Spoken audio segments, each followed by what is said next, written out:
Go ahead. What's Brock been up to? Like, what kind of throwing program is he on? How many days has he thrown? Is he airing it out? We want details. Yeah, I don't watch him, to tell you the truth. He's right on pace. He has, I think he throws 3 times a week. I do not sit and watch those.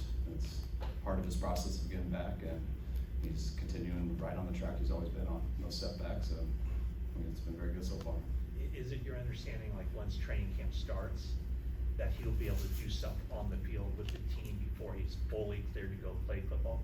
I haven't asked any of those yet. We're taking it very slowly. It's not like you just jump out and push stuff. You're only supposed to throw on this date at this percentage, this many yards, and then you do a certain couple days later. And if you stay on track, it should heal the right way. And right now, everything's right on track, and so we don't go I don't ask 3 weeks ahead. It's just keep trying to stay on the trajectory. Have you talked to him? How's his mental state? Great. Normal. I think you guys can ask him, but I don't ask him how his mental state is every day. I see him every day, and it's pretty good. Seems like just normal. Yeah, everything's normal. I know we want updates. I totally get it, but there are none. So I can make something up, but there are none. It's like just the next day of working out and rehabbing, and I don't get truly involved in that. See him in the meetings, talking about football and stuff like that. Things will happen when he's healthy, and we're just waiting for him to get healthy. There's a report you're gonna work out, another quarterback. Are you looking to potentially add another quarterback for training camp? I don't think so, but you know, we always work out all positions and stuff, so I don't go and ask about each one, but it's just part of the process with every position, and always having guys that if someone gets hurt to bring in, guys are on our call list, and usually we don't stop working guys out. Why did you sign a defensive lineman? Have you had some injuries along the line? No, I know we wanted 90 for camp, and that's where we wanted our 90. We were a little heavy at receiver. Is Clea Davis okay? Yeah, he's all right. We pulled him out today. We've been safe with him. A number of guys like that. You know, he's been here for a while, but we didn't want him to go today. Was that a bad snap on the booty kick there? I didn't look at the snap. I'll see it when I watch the tape. I'm not sure. Definitely was a low kick though. Couldn't believe no one blocked it. How has he looked just in OTAs and today? He's done a good job. I mean, you want to feel the leg and stuff that you see on tape that, you know, we sent Brian to go work him out and stuff, so we want to make sure that it felt the same way in person, and you feel that every day. I mean, he's got a hell of a leg, and we're going to put him in a bunch of situations and keep challenging him, and hopefully he'll be ready to go by week 1. Kyle, what are your impressions of Javon Hargrave so far? I mean, he just got here, so we're just getting to know him. You know, we're going to be slow with him, just him not being around throughout phase 1 and 2 and OTAs. You know, we're not going to throw him into anything. So my impressions are he seems like the same guy I've been talking to on the phone. Seems like he's been working out, and hope he spends this week to kind of get acclimated to what we do, the way we do it, and just get used to the guys, and so he feels a little more comfortable when he comes back in training camp. Is Nick Bosa here? Yes. And what are your conversations been like with him? Same as they all are every year. How you doing? How's the workout been going? How's Florida? How's the boat? You look tan. Your legs still look big. What are you gonna do today? You'll probably be in the weight room. The last 3 years, you've had like big money guys who are due for contracts and got them right before camp.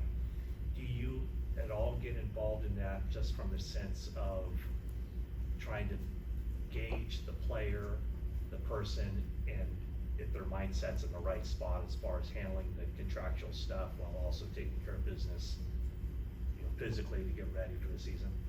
Each guy's different. I mean, I try not to get in there, and I mean, if I felt they needed advice or something, just with the experience that I have going through this, I would. But usually the contract stuff takes care of itself. Usually the type of guys we want to pay, you don't totally have to have those conversations with. If we did, we probably wouldn't be wanting to sign him long term.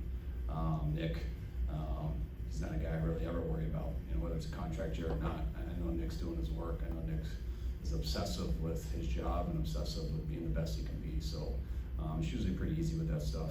We don't even need to mention the contract. So it's more the same conversation I've had the last 3 years with him when he comes here.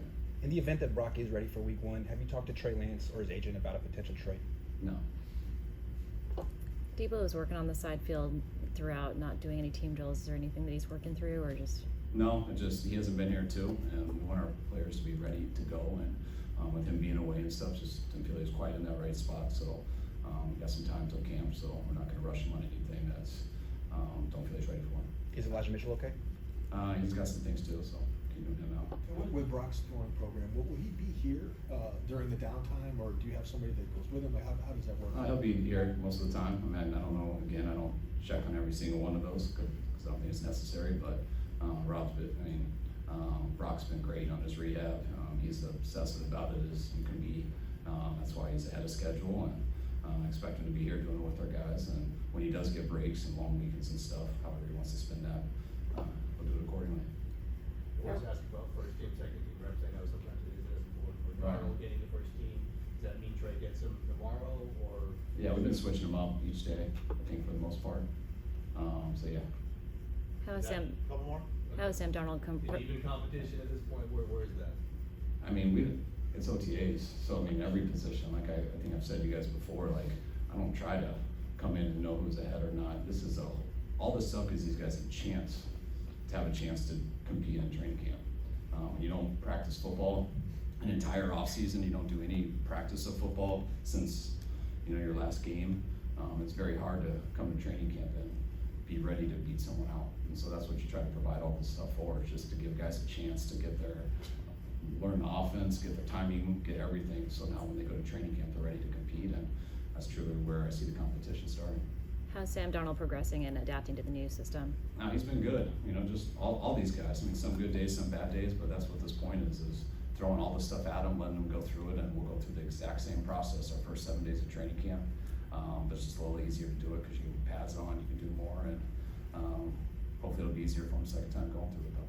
Kyle, last OTAs, you, a representative from the Players Association came on the field and you seemed to get really agitated about it. Could you shed some light on what we were seeing there? I wasn't agitated, I was just surprised.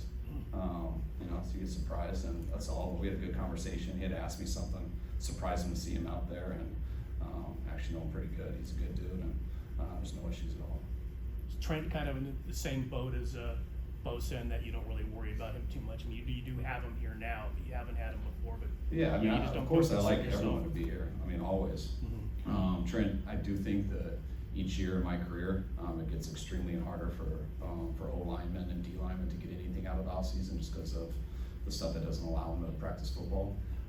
So it's a little different with those guys. I want Trent here more, but at that position, it comes to a time like, for what? And when you're his age and you've done what he's done, I'd rather him be here, but that's one of the positions and definitely one of the players in the league at that position that would worry me the least. When you talk about quarterbacks having good days and bad days, is it a combination of, the ball isn't going where it should, or the actual, the passes are off target?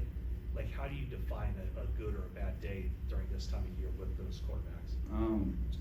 Same way I define it any day, it's how they play. And when you look at a play, just because a guy makes a wide open throw, that looks good, like, that's what they're expected to do. That's what everyone in the NFL should do. So you're evaluating tons of stuff, how they play in the pocket, where their eyes are, where the ball goes, how does the ball look when it goes, even though that is kind of a prerequisite. You still gotta do it. So yeah, everyone can see how it's thrown. But even when you get completions and stuff, doesn't mean you have the best practice. There's not always a pass rush. Even when there is, we're not calling sacks. Sometimes, just based off how the script goes, you might have a bunch of good looks, and the other guy might have a bunch of bad looks. You don't know how it's gonna go, so you evaluate each play, and then you get in there and you watch it with them. But you know who is playing well after that and who's playing bad.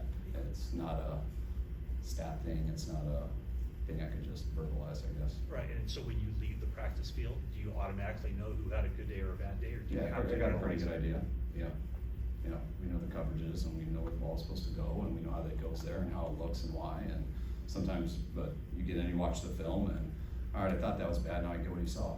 It wasn't, or vice versa, and that's why you try to never make too big of a decision, or an opinion until you get through the film. How's Danny Gray's grasp of things since last season ended to now? I think it's a lot better than when he left off.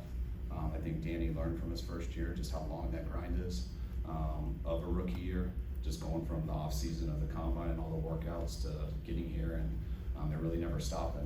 And we saw him in the off season have a little different attention to detail, the way he came here in phase 1 and 2, how he worked to get in shape, and that's what it's allowed him to have a good OTAs and go through a bunch of stuff, which to me, he's finally gotten in the shape to where he can do everything, and this will really help him for training camp. Kind of Wait, same Eric, question Eric, for, last one. same question for Drake Jackson. What's that? Kind of the same question for Drake Jackson has Yeah, been. definitely. I mean, and Drake, I think, I've seen you guys have heard about it, and it's exactly what we've said. I mean, he was unbelievable this offseason. Even when it wasn't voluntary, he was here on his own anyways, just living in the weight room, trying to change his body, and that's stuff he had to learn from last year, just like Danny. And you can tell how guys learn it by how they start working before they see you, and Drake did that big time. It's carried over to phase 1, 2, and throughout OTAs and phase 3, and excited for him to now get away, keep doing that when we're away from him, and see how he is when we put the pads on. Kyle, I have a two-part Brandon Allen question. Nice. One, I guess, just your initial impressions of him, and you know, he's been a number 2, looks like he came here, he's a potential number 4 here. Do you know, if there's a conversation before you signed what led him here, and why you think this is maybe a decent opportunity? I mean, we knew in free agency we didn't know where Brock was going to be at the time, so we knew we had to go get someone to compete with Trey in case Brock wasn't. And we got fortunate with Sam on that.